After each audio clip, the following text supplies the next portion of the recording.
All right, how do I okay, start from the beginning.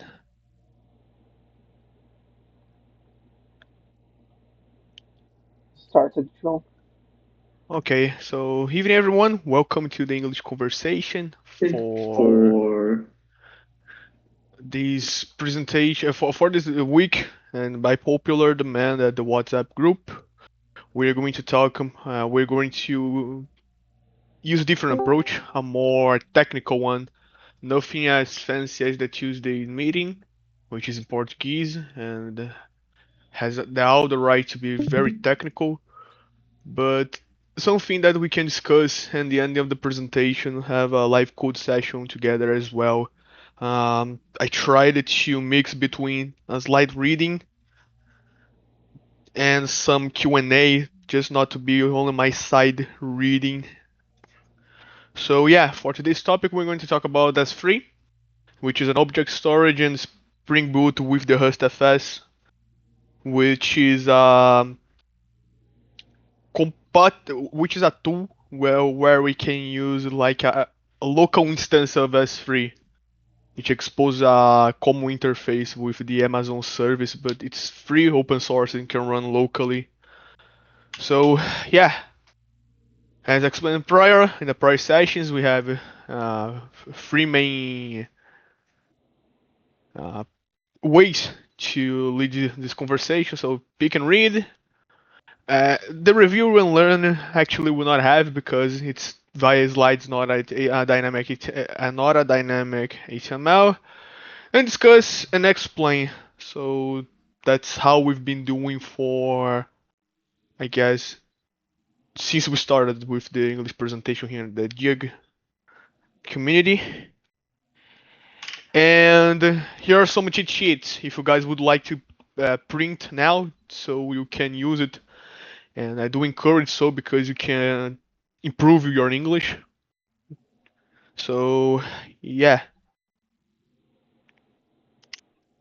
All right. What is the cloud? Would someone would like to read this first topic? João, I think you didn't uh, you didn't go to the next slide, I guess. Fuck. Oh boy. Ah, that's nice. The full screen presentation does not capture. Yeah, yeah. Ah, But okay. but you can So go briefly to the others because it was just a brief yeah, it presentation, you know. was just introductions. Yeah. So that's the first topic that we would discuss. Anyone would like to read the Yeah, first I question? can. I can. All right, all yours. What's the cloud? Instead of buying physical computers and putting them in your house, you rent computers over the internet.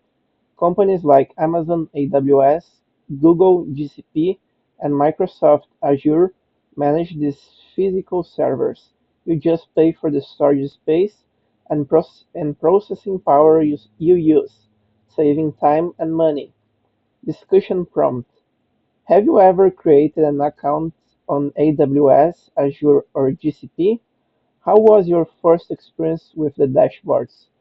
So I have already created an account on GCP, and I have already made some courses and some tests on GCP, but my experience was not great because I felt that moment that these platforms are very difficult to understand and very difficult to extract uh, the way that you could use it like an engineer and developer, because there is a lot of functions, there is a lot of tools. So I would say that probably they should be a little more easier to manage, but probably they are very huge. So that's the reason why they are so difficult to understand at first hand. Yeah, definitely. If it's your first time taking a look in the cloud, no matter if it's GCP, Azure, AWS, it can be very overwhelming. Because like you having a bazooka in your own hands to Yeah. whatever you are doing now, just learning. For example, for a CRUD application, you do not need a cloud integration. Anyone else would like to give your opinion if you ever worked with cloud and stuff? I al- I already tried the AWS and the Azure, but I didn't do nothing because I haven't haven't not need that. So you just created an account and that's it. Not even try to scratch the surface like I try DS3, SQS. I try to use the database and the I don't remember the name, but virtual machine in Ah, like the in EC2 the and Azure ah, okay, at Azure. Okay, Azure is not EC2, but yeah. using the student account. Ah, neat, nice. Yeah, when I was in college, I had Azure credits, but never create. I never managed to create an account. I have no idea why.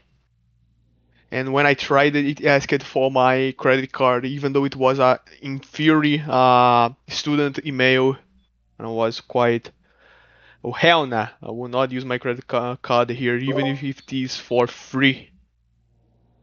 I would like to append one more comment that is, I have already worked with the GCP, but I don't really had the necessity to use it because I have already worked with a lot of different applications, but all of them were on premise. So in my case, I have never worked like in my primary job with application on cloud. So that's the different thing, you know.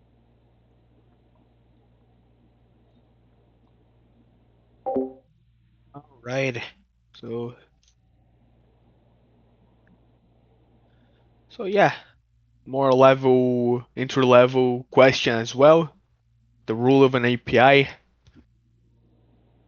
I guess Murilo once presented about it. What of API or interfaces in our previous English conversation. But yeah, Yeah, so anyone else who would like to pick to read?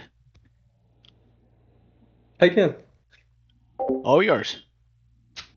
An API application programming interface is like a waiter in a restaurant. The front end React mobile app is the customer. It gives the waiter a file like a profile picture.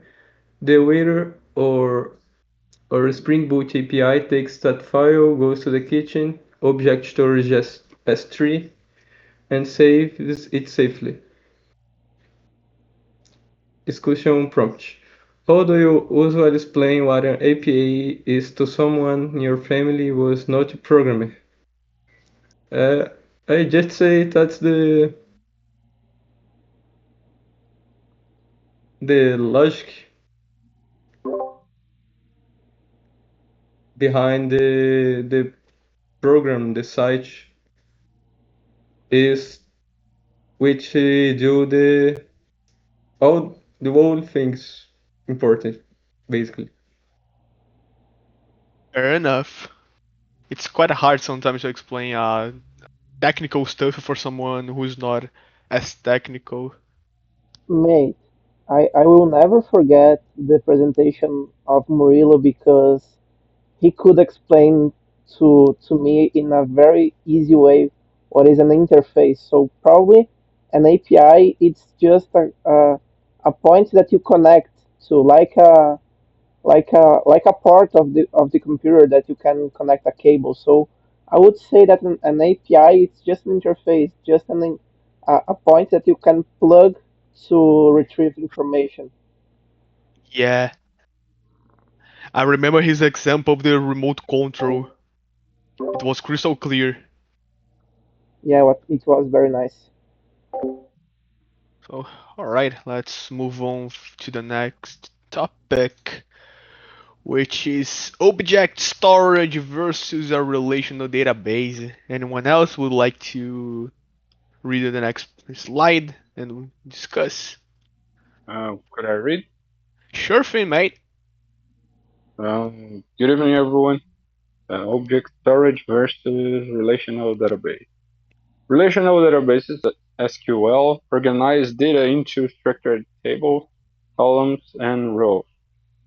They're highly optimized for complex queries and transactions.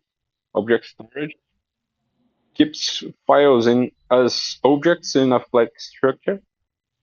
Each object each object contains the raw data in, a file, metadata, metadata. I don't know how to pronounce this, and a unique ID. It scales infinitely, and it's much cheaper for large files like images, video, and backups. And discussion prompt. When building a small project from scratch, where do you usually save your image uploads?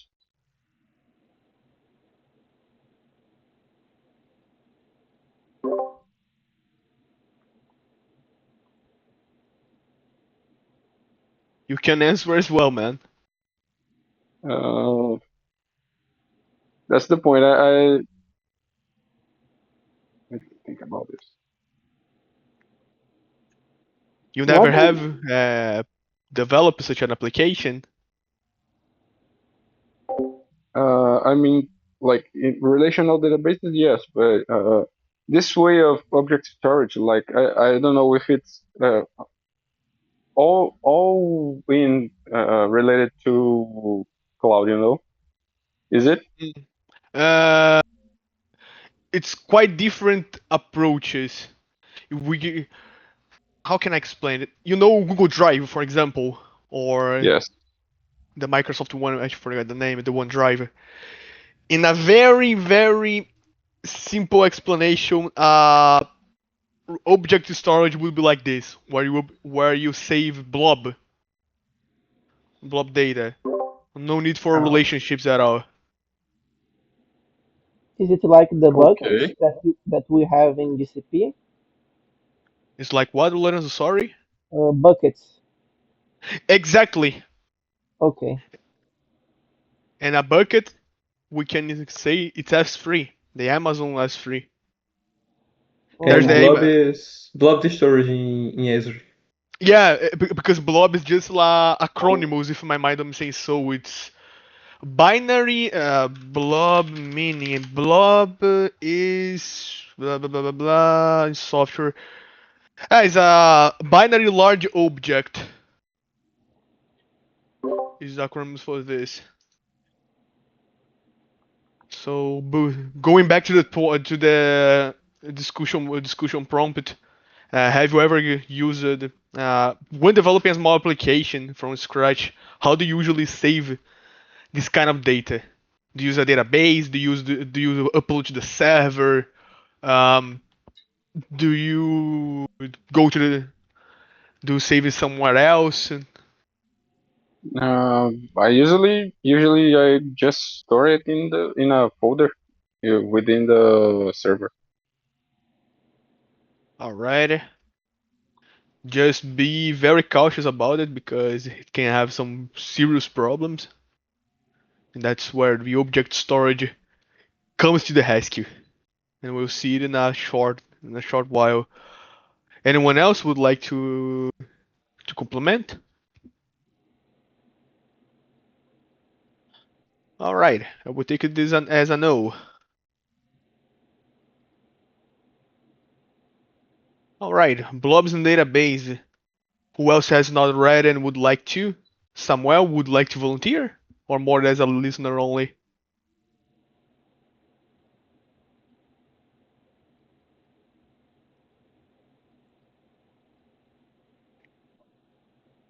I guess that's a no.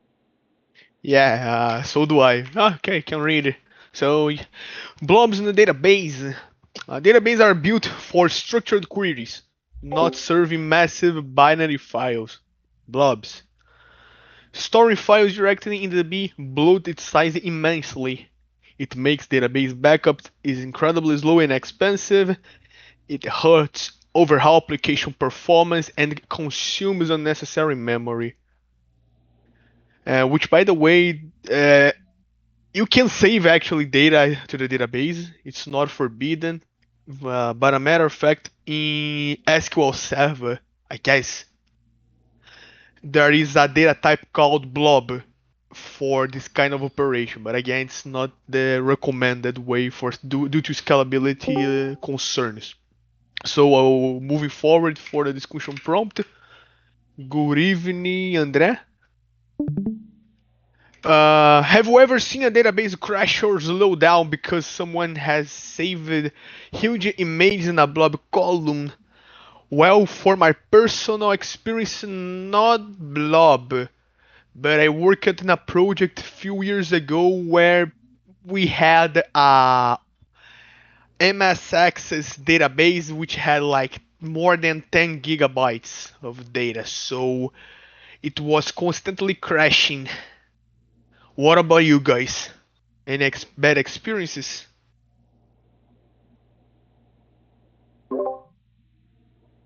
As far as I'm concerned, I had never worked in a database that crashed as a consequence of images or something like that. But in Oracle, we have the blob and the clob. I don't really know the difference, but I think we usually more the clob in Oracle databases, and we are used to storage a lot of objects like XML files in our database, and we have like the all the XMLs returned from Cephas, so this is very huge and it has a lot of uh, data saved. So, but it works fine. So it had never uh, gave us a problem. Understood. So you guys save the whole XML structure into the database. Yeah, and we have like logs from the XML. We have like the one invoice that's issued.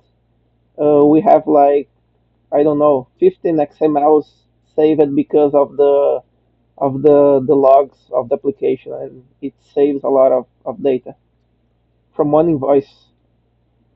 Oh boy. Anyone else? Otherwise, we shall advance to the next topic.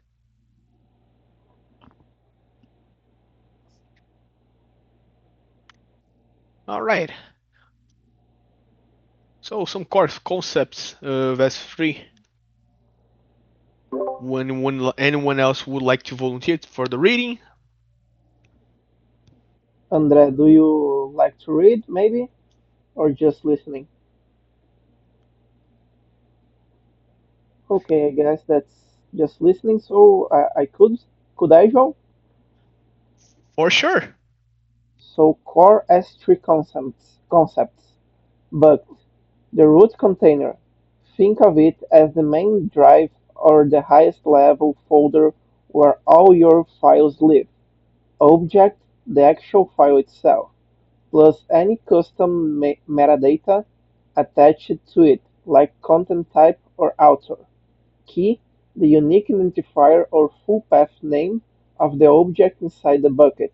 For example, images uh, slash logo.png. Discussion prompt. Try explaining these three concepts: bucket, object, key, using a real-world analogy like warehouse or a library. Oh my God, that's a good question because I would say the bucket would be the warehouse by itself. The object would be the boxes inside of the warehouse, and the key would be like the label that this box has, so it can be identified inside of the warehouse. That's the easiest. analogy that I could give to Spot you on. all. You're right. And You went right to the spot. That's exactly what it. That's exactly what it would be translated to a real world example. yeah, I maybe think maybe the bucket could be the shelf instead of the warehouse. I don't know, but You can go to a bit narrower as well. For example, you can say, hey, the bucket is the boxes. Inside the bucket, you have like book. I don't know what else, but book. Kitchen knives. I have no idea why I said kitchen knife, but I have no idea. I have little to none neurons left on my head because it's quite late. Uh, what else? A mouse is keyboard inside a single box, and those are the objects. And each of the objects has like a tag, which is the key. Say, hey, this is a kitchen knife. It has a tag like 1, 2, 3, 4. Hey, this is the gamer mouse. It has the tag of 6, 7, 8. That's how we could narrow down. But not a shell. I did not get it. yeah, Just one question. Does this work like hash map? Like you have this key and the objects are works like what I say that like hash maps, Mm, key value, this kind of things. yeah, you can use this kind of an analogy. For example, hey, you have a key here.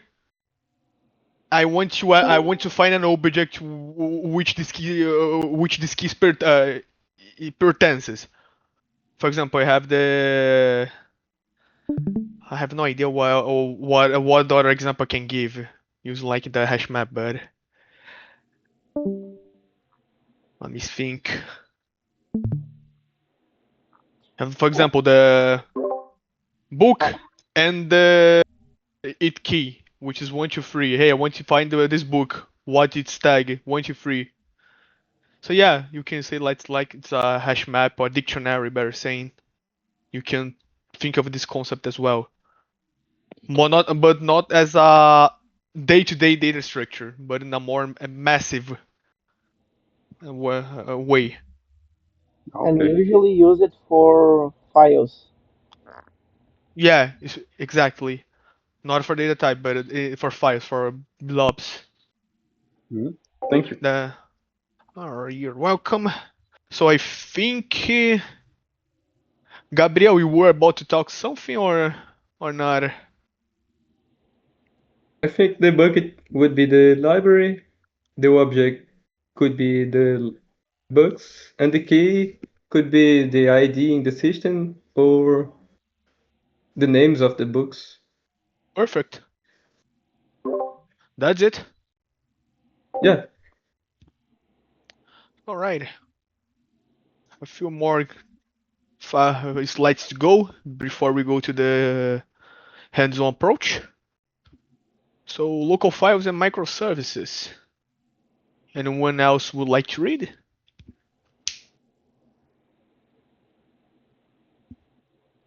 Okay, I can read. All yours. Okay. So local files and microservices. Using new file, the method to save and upload on the server disk works fine in a monolith. But what happens when your API scales to 3 servers behind a load balancer? If a user uploads an avatar to server A and the next request goes to server B, the avatar is missing. Object storage like S3 acts as a centralized repository that all microservices can read from and write to independently. Read from and write to independently. So this is like a single instance, like a distributed kind of massive database. So you don't have this problem, which okay. Yeah. You go to one database, check if the avatar is there, and oops. not in the A, it's in the B. Discussion prompt. How would you explain the phrase stateless architecture based on this missing avatar problem? Okay, stateless architecture. I would say that you don't have the same way of stages like states that you have to manage, like to synchronize each databases in order to access the data from each other, because they are like just one big database, I would say.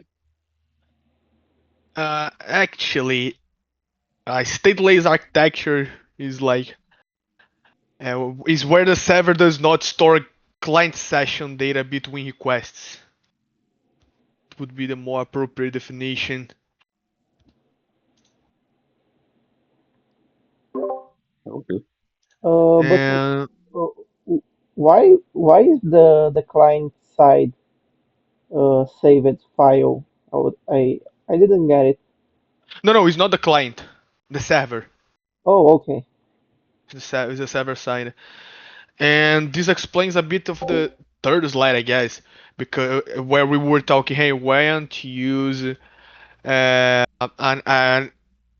a storage system, an object storage system like S3 instead of uploading the server, because as the example of the missing avatar, instead of replicating data for like two, three, four servers when we are talking of horizontal scaling, we just send blob data to a single place, which is it's already managed by itself, which in this case S3 is managed by AWS. If we were using like the Azure one, which I guess is Azure Blobs, would be managed by Microsoft. So we don't need to, hey, someone send a picture, which server shall we save from application, or and how we can replicate this to server A, B, C, D, E. No, it goes straight to a specific uh, in quotes external service. So it's going to work like a vertical scaling without a limit, basically. Not a vertical, but more a horizontal, because we are not adding more horsepower. We're adding replicants, but which are not managed by us, by a other company. Ah, okay. For example, I will go back again. We'll backtrack to the Google Drive example again. If you upload something to Google Drive, it does not go necessarily to a real Google server. It might go to the blob storage from Google, and when you access your account, Google don't care if you access it from server A, B, C, D, E from China, Brazil, because it would hit this external service for blob data, which is part of Google GCP. Okay. So, file to large error. Anyone would like to read? We are almost there. It looks like a jump scare, you know. Nah, not for me because I'm not on Windows, so I don't have this problem. I don't use anymore, but I had this problem a lot of times. The Okay, last time I had a blue screen of death was like in 2023, I guess. And I said to myself, okay, you know what? I will not have this problem again whatsoever. I will have other problems. Exactly. Yeah, But I'm it's just not kidding. but it's not with Microsoft, so I don't care at all. But yeah, the file too large error. Anyone would like to read this slide? Could you read? Sure thing. By default, Spring Boot has a strict security limit for file uploads. Usually, the max file size is set to just 1 megabyte. If a user tries to upload a large PDF or a video, the server immediately rejects the request with a max upload size exceed exception before the file even reaches your controller. We must configure these limits manually in your application.yml file to allow larger uploads. Discussion prompt. Have you ever tried to upload a HUD file like a video to a website and got an error? What did you do? I I don't remember.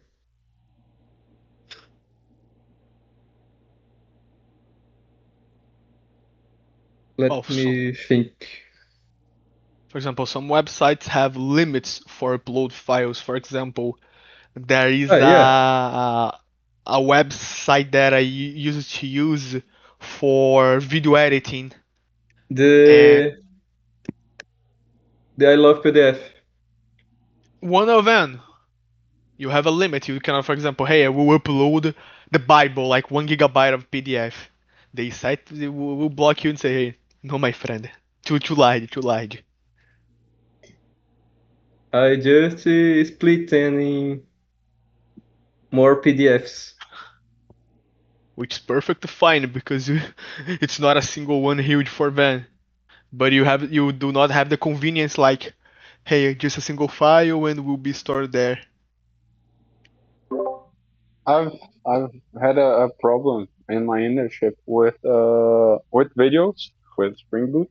It was like our it was an internship in the own university, itself. So basically, we had a project. There was we had a TV on the center of our in the place the students usually go in the breaks, the coffee break. And the project included some uploaded videos in order to show like the birthday from the workers from the university. And one problem we had to face was this max upload size. So now And comes what the did you, question: How did it be? How would it be solved by, the buckets Uh, and th- everything? we didn't use a cloud. Actually, we used the local server because we already know that it was like just one video. So and it was a short video, like to show just the birthdays and like the functionaries anniversaries.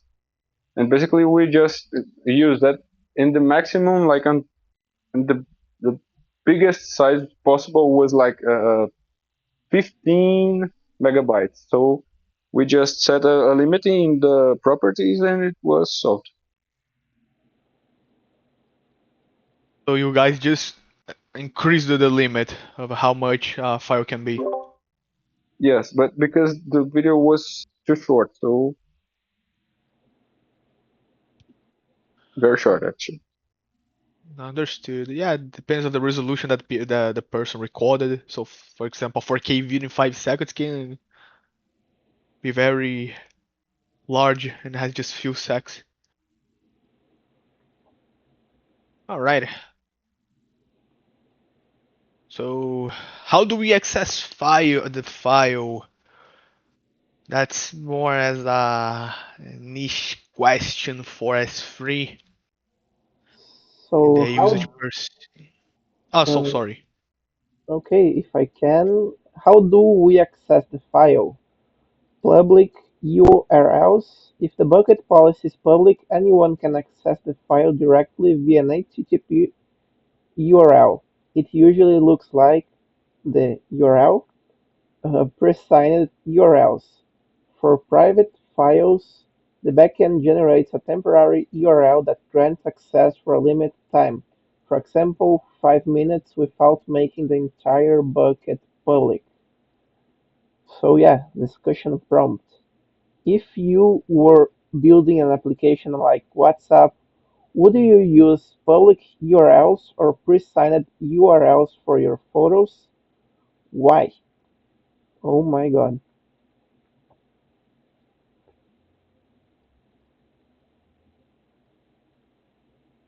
No, I would not use public URLs because for sure I need the images and the files to be private. So I would use pre-signed URLs that granted me that would grant me limited time to access the files with uh, probably probably with an authentication in the backend. So I would use this kind of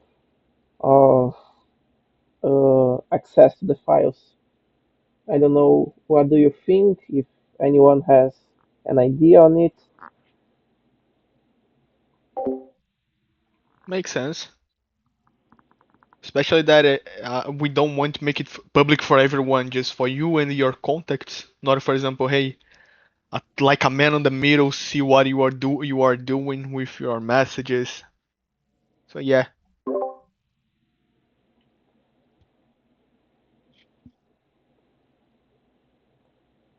But sorry, João, You were talking about something before. I interrupted you. no, I was just about to ask if anyone would like to read this slide. Oh, okay.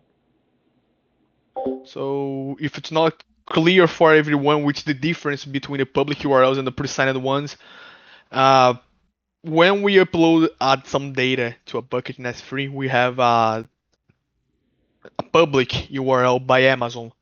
And for example, if you get this URL in your browser and you share with a friend, and he can see the same thing as you. For example, if it is a CSV, a text file, whatever.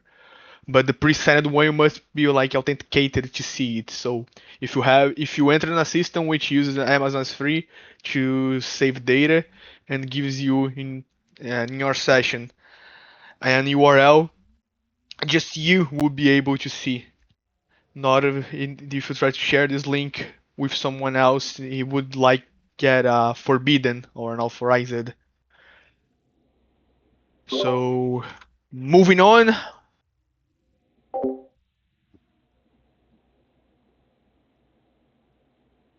anyone else would like?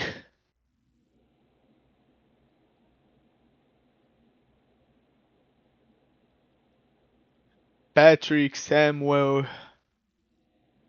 would you guys like to read more as a listener here today? I think Samuel told that he cannot. I don't know if Patrick wants. Ah, okay, now I saw his message. He cannot speak because he said that the in quotes hidden chat, which is the smaller one here for an English conversation. So okay, I can read it.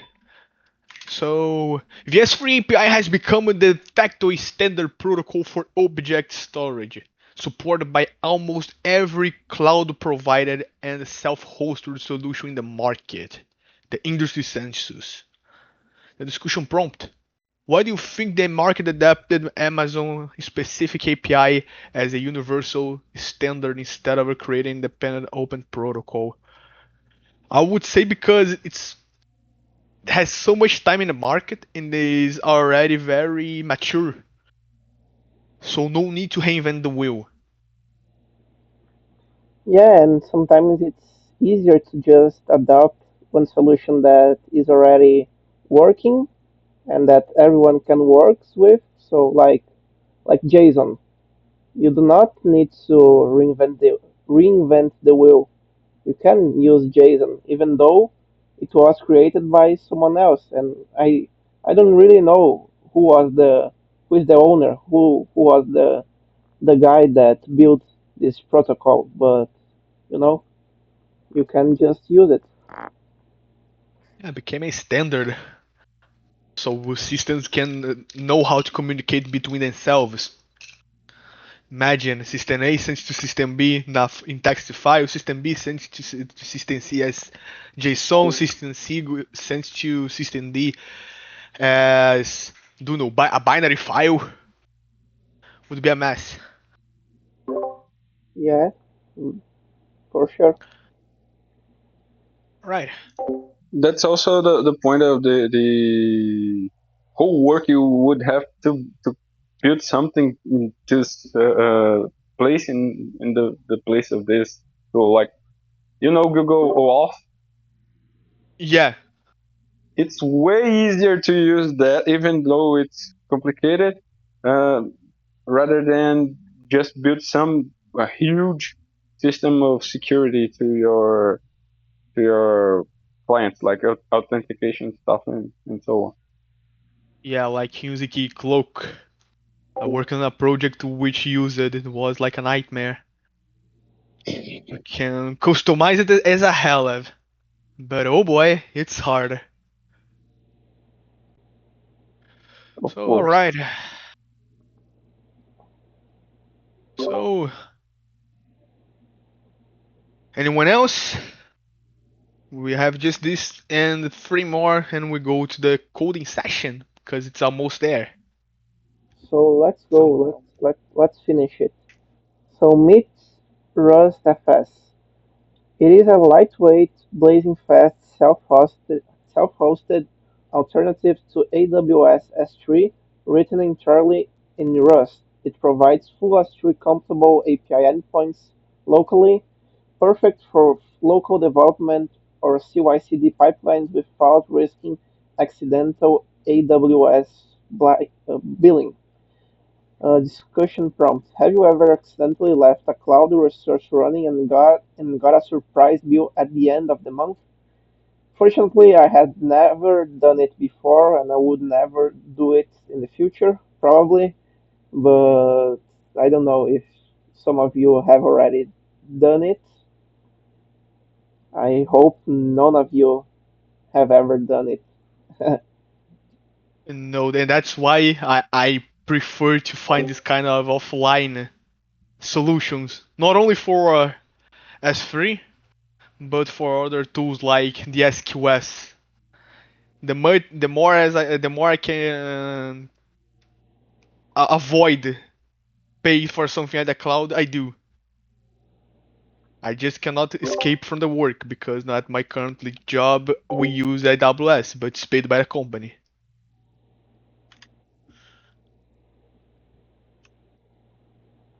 Fair enough.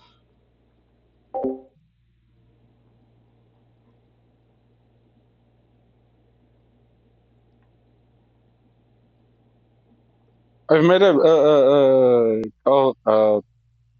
co-student. I don't know how to say that. A friend from the college, and he got a an internship on Amazon because he forgot his VM open in the AWS. So he just called them like, "Help me, please! I forgot this open. I'm just a student. I don't have how to pay." And they just said, "Okay, you can enroll to our selective process," and he ended up being accepted there as an internship. Neat. Yeah, it's cool because because Amazon at least they you can negotiate because it's unfortunately quite common to forget this process running, and then at the end of the month you're, hey, where this bill come from? But for example, Google does not. There is some stories. Uh, I guess he did, and some other forums that said that explain it. Hey, I forgot, and now I have to pay. I think there is a Indian startup which has like 4 or 5 developers, and they had at the end of the month like $9,000 as a bill because they Oh my forgot the god! process running. Yeah, a creeping startup. So yeah, just imagine. All right, Oh boy. so moving on. Spring Cloud AWS S3 starter. Anyone else? Okay, let's go. Simplicity over boilerplate. The Spring Cloud AWS Starter S3 dependency replaces massive amounts of pure AWS SDK boilerplate code with smart Spring Auto configuration. Discussion from I'll go to the zero. Zero at being configuration. You can configure everything, including a custom RustFS endpoint, directly in the application .yaml file without writing manual client builder classes. Discussion from do you think hiding complexity inside magic starters makes debugging harder than when something goes wrong?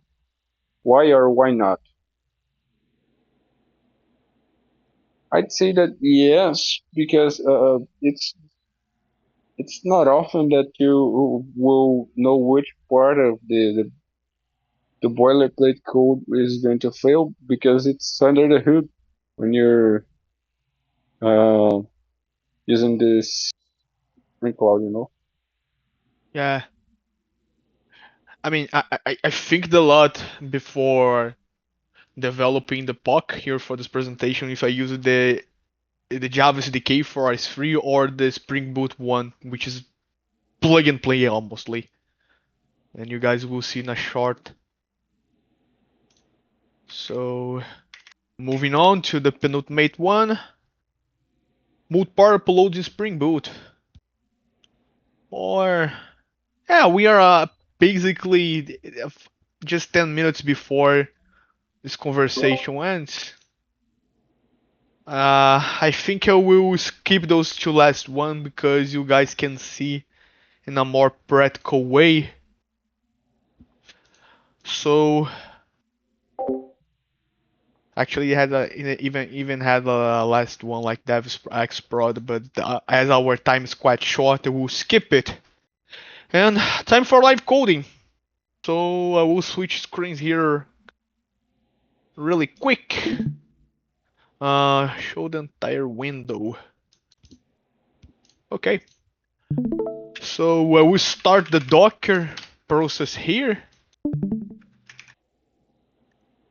By the way, this is an open source project which I'm contributing. So if you guys would like to give it a star, it's called Docker Native Manager. It's made with Tauri. I'm helping this fella here, Pedro.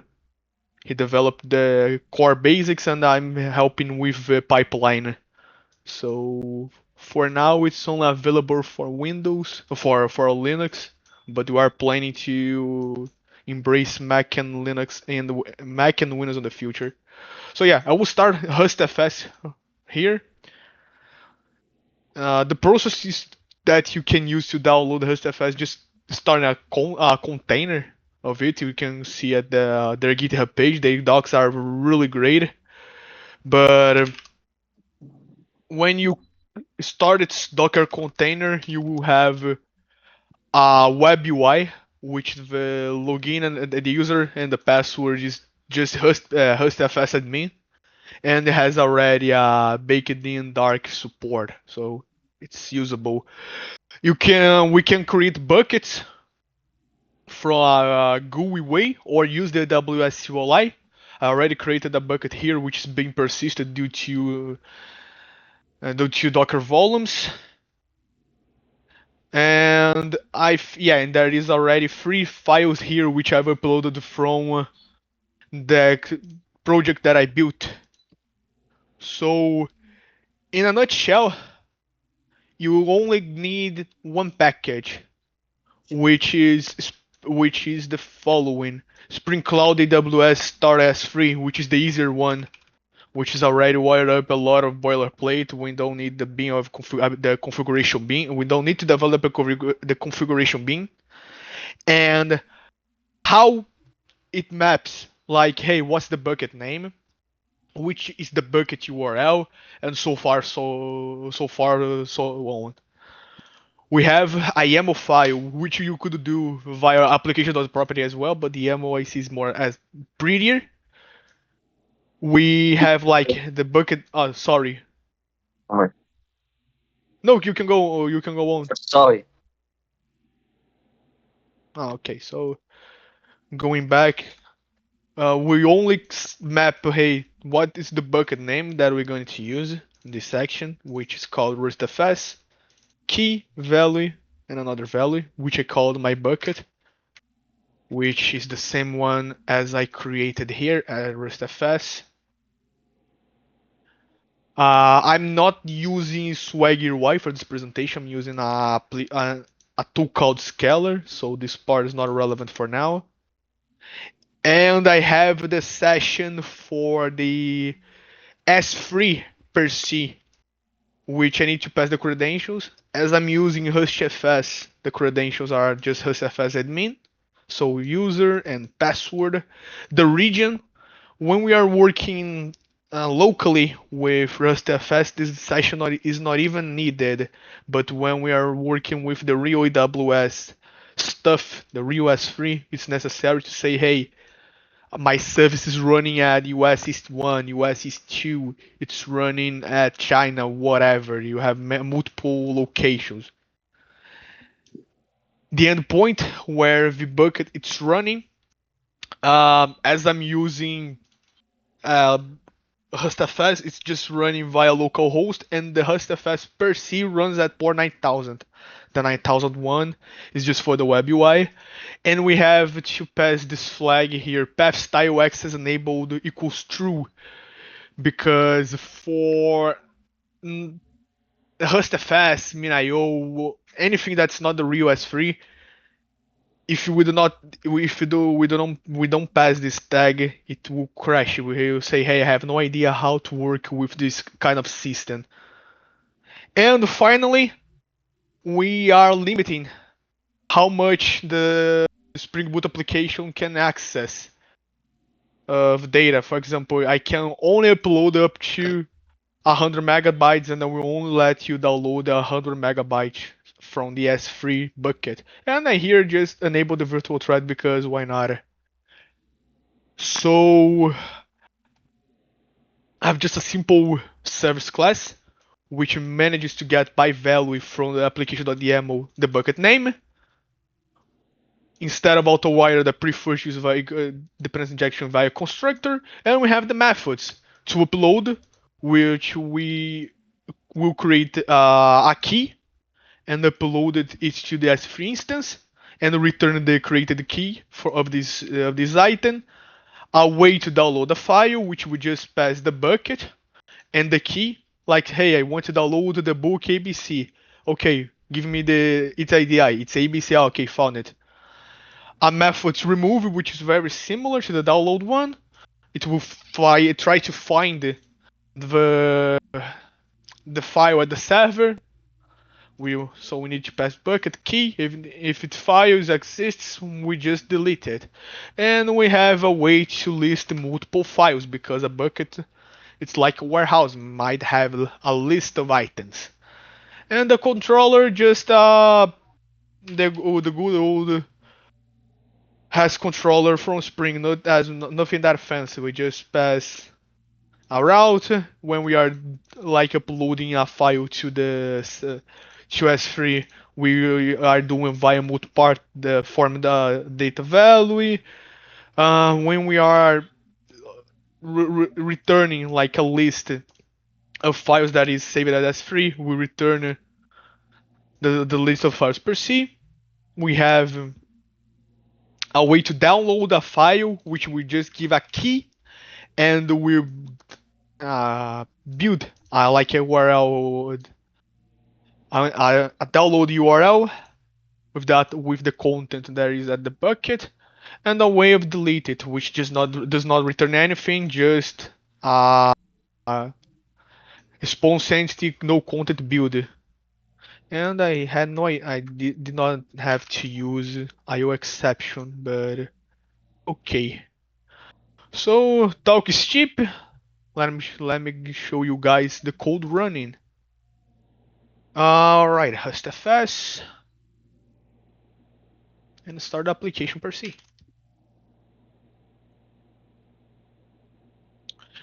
As we are not using Swagger, why we are using Scalar.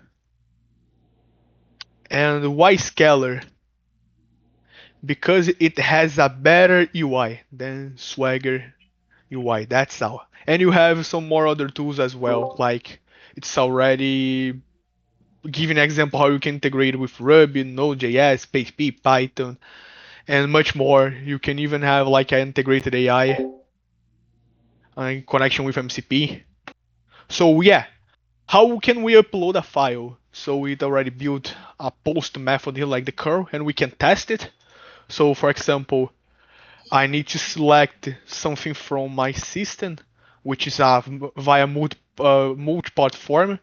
I will select anything here like our presentation,